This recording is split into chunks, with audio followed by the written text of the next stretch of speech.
I don't have this on Blackboard yet, but I will put this lab notebook guidelines on Blackboard, so you don't feel like you have to copy it down, but I just want to talk about it and have you listen. So on your lab schedule, there are 4 experiments that are in bold, and those are what I consider to be notebook labs, where you're going to have a notebook assignment, you're going to keep records in your notebook of what you do during the experiment, and it gets graded. Things like today, where we're learning how to use micropipetters, you can write that in your notebook, and I would encourage you to do so because your lab exam is open notebook. And so you can write things in there that you feel like, but I won't be grading what you do today. And then other weeks where we're learning about Western blots in theory, you can write that in there as well.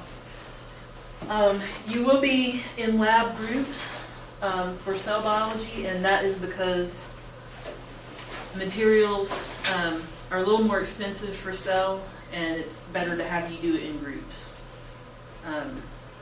The kind of equipment that we use, you would never have your own personal of a lot of it anyway in the research lab. So you share materials, but your lab notebook is yours personally. So you don't have a group lab notebook, but you do group lab work. So you need to keep a personal notebook. You ought to have the same raw data as your group. So like if you are taking spectrophotometer readings for your group, I expect that your group pretty much has the same spectrophotometer readings. But other than that, your lab notebooks should not really be identical with each other. And that has not really been a problem in the past, except for graphs. Before I used to say, you need to make your own graph. I would get copies of the group graph. I want you to make your own graph. So you would put that in the notebook. You need a permanently bound book. It can be your Bio 1 notebook, your Biochem notebook, as long as the pages don't rip out. So if you have a question about whether yours is appropriate or not, you can ask me later. The reason for that, and the reason for these rules that I'm going to go through about lab notebooks, is that when you're doing science research for real, your lab notebook is almost like a legal document, or it's a historical record of what actually happened. So if you see pages ripped out, that's like an alarm, like, why would you rip out pages? Are you trying to cover up what you did? Did someone steal your data? And so on. So that's why permanently bound. That's why permanent ink. So if you love pencils and you love erasers, I understand it, but if you mess up in the lab notebook, you draw a line. So if I was going to write my name or something, oh, it's messed up, it's in pen, you draw a line, and then you put your initials and you put the date. And that's my anniversary, I don't know why I wrote that, but that's how you make a correction. So pen, if I see a lab notebook that has no corrections, I'm going to be suspicious that you like wrote it over here and you copied it in. I know some of you hate to have mistakes. There's some people that are like that. But a lab notebook without any mistakes is suspicious. So make the corrections in this way. When you start a new experiment, start a new page, we're not going to use that many pages. So new experiment, new page. Put your date on every page. So if you're right, and you start a new page, put the date up at the top. And do mistakes this way. If you have sloppy writing, your writing in the lab notebook has to be legible to the average person.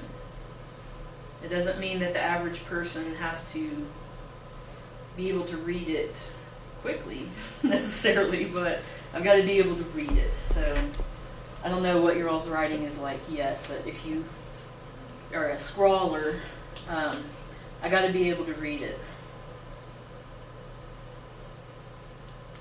And so for your lab notebooks, these are the sections that you're going to have. And the way that I grade these is you will turn in lab notebooks whenever it says on the schedule.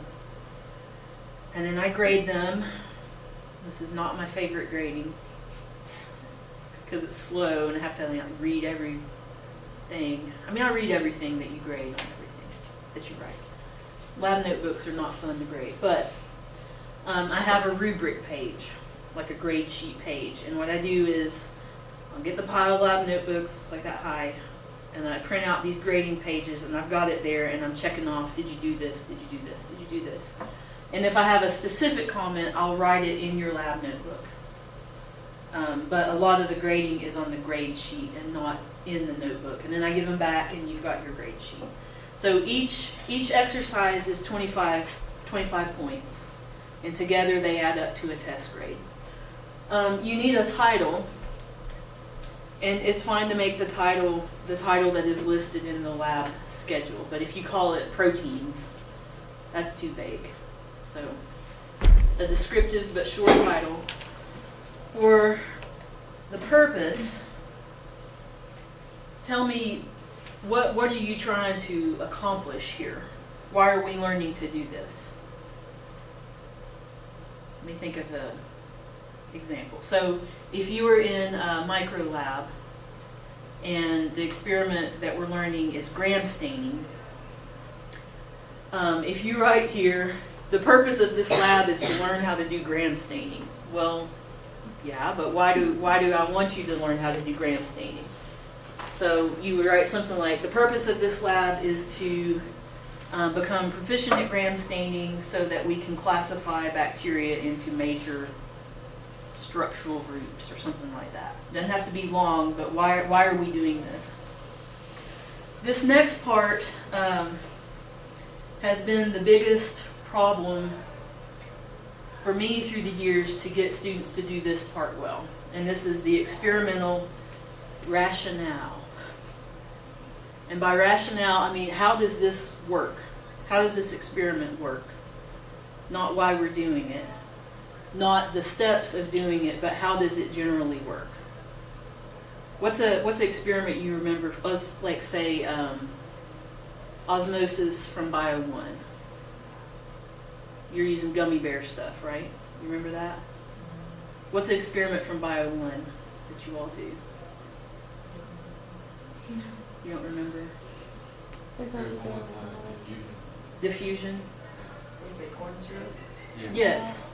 Sometimes it's that, sometimes, one year it was gummy bears. Mm-hmm. So say that your experiment was diffusion. In here, I would want you to talk about, all right, well, so you're filling up bags with corn syrup, and then you're weighing them, right? That's how that works. So the rationale is you're making bags with different concentrations of corn syrup, and you're immersing them in water. They are taking on water because water diffuses through the membrane, but the corn syrup doesn't. And then you can track that diffusion by weighing the bag. So you can measure osmosis by the weight. That's the rationale. Let me do one more example. What's a chemistry experiment that you remember? Not unknowns, something else. Extracted caffeine. Extracted caffeine. So you took something and you dissolved it in a solvent. I'm thinking. What'd you start with? Tea. Excellent. Great. You took tea, you put it in a solvent, and then you did something with that solution to get the caffeine back out. So you would sort of say, we're gonna put tea in a solvent, then we're gonna evaporate the solvent, I don't know, sequentially, and that will leave us with pure caffeine, something like that. You don't we put the tea in water for 30 minutes and boiled it, and then we did this, and then we did this. It's an explanation. How does this work? And this part is really important to me because knowing how the experiment works is more important than doing it right. Actually, we're getting good data for this class, but knowing how it works is important. Because if you don't know how it works and you get results that you don't expect, you don't know what's going on. So that part is really important. And that part is really the only part that you wouldn't keep in a normal research lab notebook. Like by that point, they assume that you know how it works, but I want you to do that. And this is more points than the other sections usually, bigger amount of points. It does not have to be long to be good. Okay, for the procedure, there's some weeks where I'm going to hand you a printed protocol. I don't want you to spend time copying all that into the procedure. So if you've got a printed protocol, you can attach it permanently into the lab book and reference the procedure.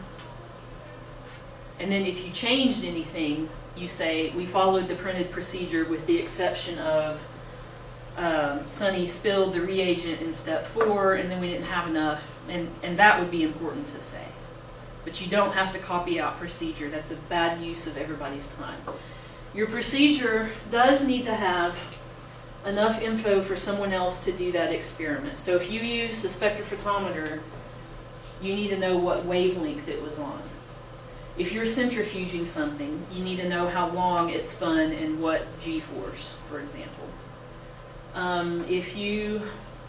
What are other ones that people leave out? Like how many microliters of that reagent did you put in there? Numbers matter to that. So get all the numbers in. You can use the printed protocol. But if you change something from the printed protocol, it's important to put that in. I don't want these to be a huge time drain.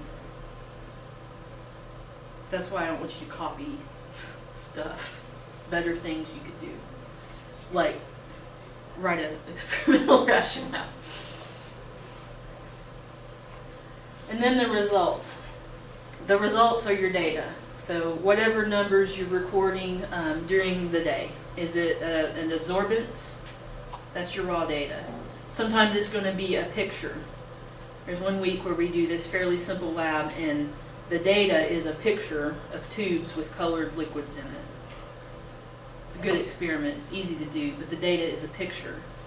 So if the data is a picture with colors, you need to have a picture with colors stapled into your lab notebook. Or you could draw it. I mean, that's kind of tacky, but if it's a hardship to get a color picture, put it, you can draw it. And then if you do calculations with that, that needs to be in data. We're going to do a lab where we get absorbances in 3 replicates and then we average it.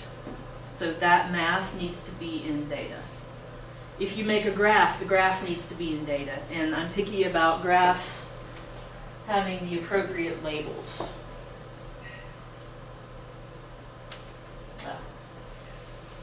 So any graph that you make, anywhere really, you've got an X and a Y axis and you need to have label, label, title. If your graph is like that, you need to use more of the space.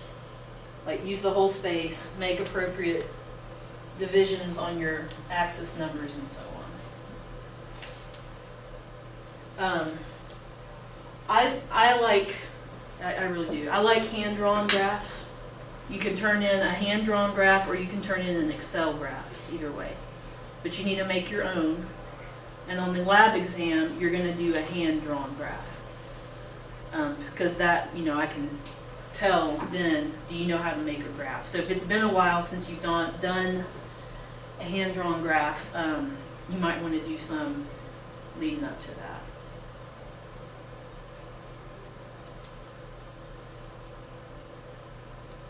And then conclusions. For this class, what you put in conclusions is what you can tell from the data.